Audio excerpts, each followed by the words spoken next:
ETF index mutual funds నేర్చుకుని stock మార్కెట్లో రాణించాలనుకుంటున్నారా? వెంటనే ఈ నెంబర్కి కాల్ చేయండి.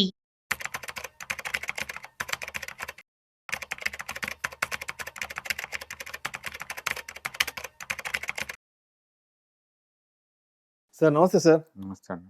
సార్ సుందరరెడ్డి గారు, ఇవాళ మార్నింగ్ మీరు నాతో ఒక ఆర్టికల్ ఒకటి షేర్ చేశారు కదా. మార్నింగ్ కాల్ చేసినప్పుడు Hindustan construction company HCC rights issue అంటే కూడా దానికి సంబంధించిన కీ డీటెయిల్స్, తర్వాత offer details and important dates కూడా చేశారు.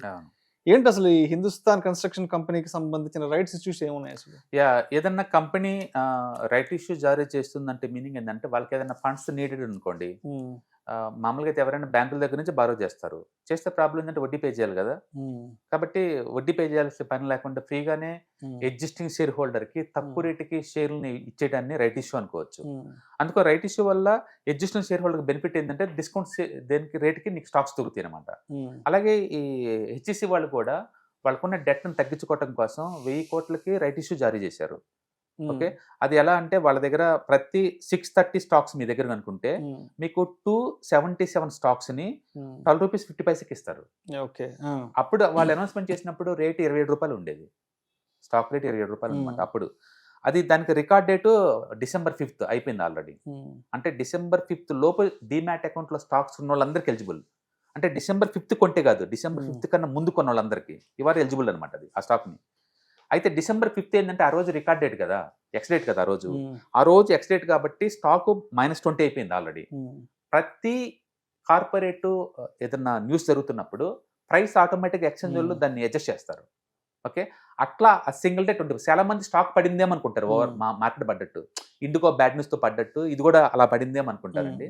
అది బ్యాడ్ న్యూస్ తో పట్టడం కాదు, ప్రైస్ ని అడ్జస్ట్మెంట్ అంటారు. ఎందుకు అలా ప్రైస్ అడ్జస్ట్మెంట్ అంటే ఇప్పుడు కొత్త షేర్స్ వాళ్ళు క్రియేట్ చేసి నీకు ఇస్తున్నారు కదా, అప్పుడు కంపెనీ వాళ్ళ సేల్స్ ఏం పెరగవు కదా దేని నుంచి, కానీ స్టాక్స్ పెరుగుతున్నాయి కదా. స్టాక్స్ పెరగడం వల్ల ఈపీఎస్ డైల్యూట్ అయిపోద్ది కదా, అందుకని దానికి తగ్గట్టు స్టాక్ ని అడ్జస్ట్ చేస్తారనమాట. అట్లా స్టాక్ నీకు 20% డౌన్ అయింది ఆ రోజు. ఏది December 5th. ఇప్పుడు December 5th లోపు కనుక మీ డిమాట్ అకౌంట్ లో మీకు స్టాక్ కనుక ఉంటే మీరందరికీ తక్కువ రేటుకి ₹12.5కే స్టాక్ ఎలిజిబుల్ అనమాట మీరు. అందుకని మీ డిమాట్ అకౌంట్ లోకి December 12th నుంచి December 22 వరకు హెచ్ఈసి పక్కన -RE అని వచ్చేసి ఒక స్టాక్స్ లోడ్ అవుతాయి అనమాట. మీకు ఎలిజిబిలిటీ క్రైటీరియా పెట్టేసి కంపెనీ వాళ్ళు డిపాజిట్ చేస్తారు మీ దగ్గర. అయితే అది మీకు పర్మనెంట్ గా ఉండదు. మీరు దాన్ని స్టాక్ గా కన్వర్ట్ చేసుకోవాలంటే మీరు 12.5% ₹12.50 పే చేయాలి. ఐపీఓకి మనం ఎలా అప్లై చేసుకుంటామో అలా అప్లై చేసుకోవాలి. మీరు చేసుకుంటే మీకు అది స్టాక్ కన్వర్ట్ అవుద్ది. ఒకవేళ మీరు అప్లై చేసుకోకపోతే సెలగొట్టండి, ఆ డబ్బులు మీకు వచ్చేస్తాయి. అంతే తప్ప కదలకుండా అంతే ఉంచారనుకోండి, మీ 22nd కల్లా జీరో అయిపోతాయి, మీకు పర్మనెంట్ జీరో అయిపోతాయి. చాలా మంది ఏంటంటే చిన్న ఇన్వెస్టర్స్ ఏదైనా స్టాక్ కొన్నారనుకోండి పట్టించుకోరు, ఎవ్రీడే వాచ్ చేయరు కదా వాటిని. ఒక్కోసారి 1 month 2 months కూడా పోర్ట్ఫోలియో పోరు. బట్ ఏదైనా కంపెనీ కనుక రైట్ ఇష్యూ జారీ చేసినప్పుడు మీ పోర్ట్ఫోలియో మీరు చూడలేదు అనుకోండి, మీకు ఆ న్యూస్ తెలియదు అనుకోండి, మీరు వాడుకోలేరు. వాడుకోకపోవడం వల్ల తక్కువ రేటు దగ్గర స్టాక్ కొనే అవకాశాన్ని మిస్ అవుతారు, లేదా ఆ రేటు దగ్గర అమ్మి ఫ్రీగా ₹12 సంపాదించుకునే అవకాశాన్ని మిస్ అవుతారు. కాబట్టి మీ పోర్ట్ఫోలియోలో ఎవరి దగ్గర హెచ్ఈసి స్టాక్స్ కనుక ఉంటే కనుక అండ్ December 12th నుంచి December 20th లోపు దాన్ని ₹12.50కి స్టాక్ గా మార్చుకునే ఛాన్స్ ఉంది. మార్చుకోండి, లేదా సెల్ బటన్ నొక్కేసేయండి, మీకు ఆ డబ్బులు వచ్చేస్తాయి అనమాట. కాబట్టి రైట్ ఇష్యూ జారీ చేసిన ఎప్పుడైనా సరే, ఇప్పుడు రీసెంట్ గా అదాని ఎంటర్ప్రైజ్ వాళ్ళు జారీ చేస్తున్నారు. ఓకే, మీకు అదాని స్టాక్స్ అనుకో తక్కువ రేటుకి అమ్ముతారు. అంటే రిలయన్స్ వాళ్ళు ఇంతకుముందు అమ్మారు. ఇండియాలో ఒక రిలయన్స్ లోనే ఎవరికి తెలియక ఈ విషయం, వాళ్ళ డిమాట్ అకౌంట్ లో రిలయన్స్ వాళ్ళు తక్కువ రేటు దగ్గర ఇచ్చినా సరే వాళ్ళు స్టాక్ గా కన్వర్ట్ చేసుకోలేదు. దాంతో 5,000 కోట్లు లాస్ అయ్యారు. అంటే తెలియక ఏంటంటే ప్రమోటర్లు మార్చుకున్నారు వాటిని. అందుకని తక్కువ రేటు దగ్గర కొన్ని ఛాన్స్ కనుక మీకు వచ్చింది అనుకోండి ఏదైనా మంచి కంపెనీల్లో, మీరు రైట్ ఇష్యూలో పార్టిసిపేట్ చేయండి. వద్దు అనుకుంటే సెల్ బటన్ కొట్టేసి అమౌంట్ తీసుకోండి, అంతే తప్ప దాన్ని అంతే చేయకుండా వదిలేమాకండి. అందుకని December 12th ఓపెన్ అవుతుంది, December 20th దాకా ఉంటుంది. మీరు దాన్ని స్టాక్ గా మార్చుకోవాలంటే మాత్రం 3 రోజులు ముందే, అంటే December 20th కన్నా ముందే, అంటే మీరు 18th లోపే 18th or 19th లోపే దాన్ని మార్చుకోండి, స్టాక్ గా మార్చుకోండి. మీకు ₹12.50 వచ్చింది స్టాక్ కావాలనుకుంటే. అంటే ప్రతి 630కి 277 స్టాక్స్ ఎలిజిబుల్ అనమాట. అంటే లిటరల్లీ 47% డిస్కౌంట్ లో అమ్ముతుంది అది. ఇది ఆ రోజు రేట్ కి. ఇప్పుడు లైవ్ లో అయితే ఇది ₹90 దగ్గర డ్రాప్ అయినట్టుంది ఈ మార్కెట్ వాలిడిటీ తోటి. సార్ సుందరరెడ్డి, ఇప్పుడు మీరు రెగ్యులర్ గా ఫ్రీక్వెంట్ గా వెబినార్స్ అవి కండక్ట్ చేస్తుంటారు, బయట కొన్ని ఆఫ్లైన్ సెమినార్స్ అవి కండక్ట్ చేస్తుంటారు కదా. మీరు ఇక్కడ చాలా మంది రియల్ టైం ఇన్వెస్టర్స్ తో ఇంటరాక్ట్ అవుతూ ఉంటారు, మాట్లాడుతూ ఉంటారు, వాళ్ళకి సంబంధించిన సందేహాలు ఏదైనా వస్తే అవి తీరుస్తూ ఉంటారు కదా.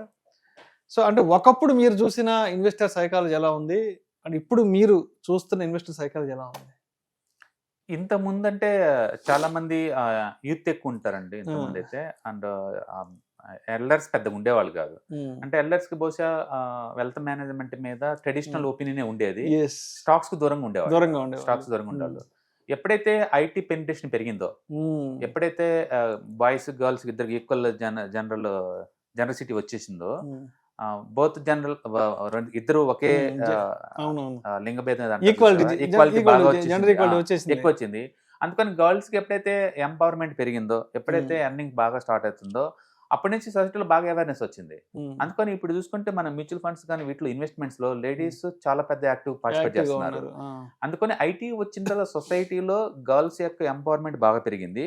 అండ్ స్టాక్ మార్కెట్ లో ఇన్వెస్ట్ చేసే వాళ్ళ సంఖ్య కూడా బాగా పెరిగింది. పర్టికులర్ కోవిడ్ వచ్చిన తర్వాత వర్క్ ఫ్రమ్ హోమ్ కల్చర్ పెరగడం తోటి ఎనఫ్ ఫ్రీ టైం ఉంది. ఇంతకుముందు ఆఫీస్కి వెళ్ళటం రావడం చాలా టైం వేస్ట్ అయ్యేది కదా, ఇప్పుడు ఆ టైం అంతా మిగులుతుంది కదా.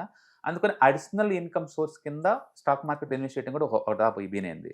అందుకని ఇప్పుడు యూత్ తో పాటు ఈవెన్ ఓల్డ్ రిటైర్ అయిన వాళ్ళు కూడా స్టాక్ మార్కెట్ లో పొజిషన్స్ ఉన్నాయండి. రెండోది నాలెడ్జ్ బాగా పెరిగింది, అందరికి లోకల్ కంటెంట్ బాగా వస్తుంది. దాంతో ఏంటంటే ఈవెన్ ఓల్డ్ రిటైర్మెంట్ అయిన పీపుల్ కూడా స్టాక్ మార్కెట్ లో డైరెక్ట్ కావచ్చు, ఇండైరెక్ట్ కావచ్చు, ఇన్వెస్ట్మెంట్స్ ఎక్కువైపోయినాయి. అంటే ఇవాళ రేపట్లో ప్రతి 1-2 ఇళ్లలో ఉండవేమో కానీ అందరి ఇళ్లలో స్టాక్ మార్కెట్ లో మ్యూచువల్ ఫండ్స్ కావచ్చు, ఇండెక్స్ ఫండ్స్ కావచ్చు, ఏదో ఒకటి తీసుకోవడం అనేది కామన్ అయిపోయింది. కాబట్టి ఒకప్పటితో పోల్చుకుంటే ఇప్పుడు మార్కెట్లో ఇన్వెస్ట్ చేసే వాళ్ళ యావరేజ్ ఏజ్ చాలా పెరిగిపోయింది. అండ్ గర్ల్స్ పెరిగిపోయారు. ఒకప్పుడు యూత్ స్పెక్యులేషన్ వాళ్ళే వచ్చేవాళ్ళు, బట్ ఇప్పుడు చాలా బ్యాలెన్స్డ్ మైండ్ తో వస్తున్నారు, మెచ్యూరిటీ మైండ్ తో వస్తున్నారు, అండ్ గ్రీడ్తో లేరు పెద్దగా. కాబట్టి అంతటితో పోల్చుకుంటే ఇప్పుడు మోర్ మెచ్యూర్ ఇన్వెస్టర్స్ అనుకోవచ్చు ఇప్పుడున్న బ్యాచ్ వాళ్ళు. సో ఇప్పుడు ఈ డిసెంబర్ లో కూడా మరొక ఈవెంట్ కూడా చేస్తున్నారు కదా, వెబినార్ కండక్ట్ చేస్తున్నారు. అంటే ఇక్కడ కూడా మేజర్ గా మీరు డిస్కస్ చేయబోయే సబ్జెక్ట్స్ ఏముంటాయి? ఇప్పుడైతే ఇంకా మోర్ రిలవెంట్ అండి, ఎందుకంటే మార్కెట్ లో వాలటిలిటీ చూస్తున్నారు, స్టాక్ జోలిపోతే ఏం దొరుకుతుందో అర్థమవుతుంది. చాలా మంది స్టాక్ మార్కెట్ అనగానే వీళ్ళని చూసేసి మంచి కాదని చెప్పేసి వాళ్ళు తెలిసిన కంపెనీ కొన్ని అంటారు. ఇప్పుడు ఎగ్జాంపుల్ మన దసరా దివాళీ అప్పుడు చూశారు, ఎక్కడ చూసిన షాపింగ్ బీభత్సం ఫెస్టివల్స్ బాగా నడుతున్నాయి.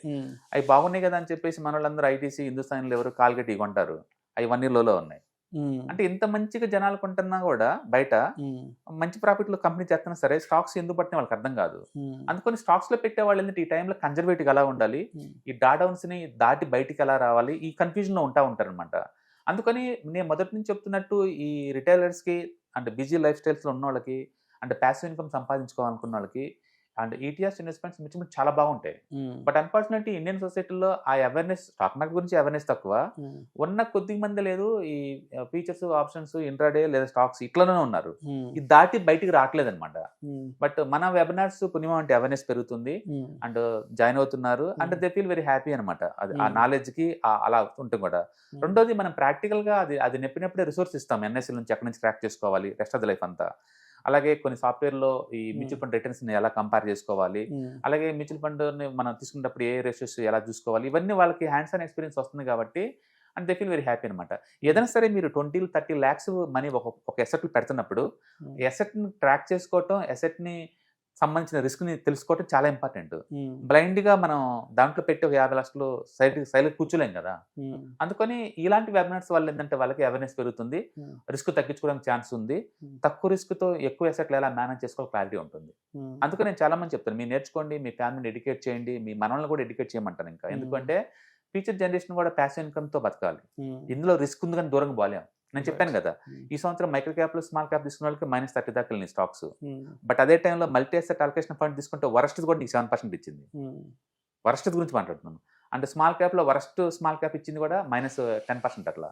అండ్ మిడ్ క్యాప్ లో వరస్ట్ మిడ్ క్యాప్ ఇచ్చింది 5%. అంటే మనం అనుకున్నంత టూ మచ్ డ్రాడౌన్స్ వాటిల్లో లేవు.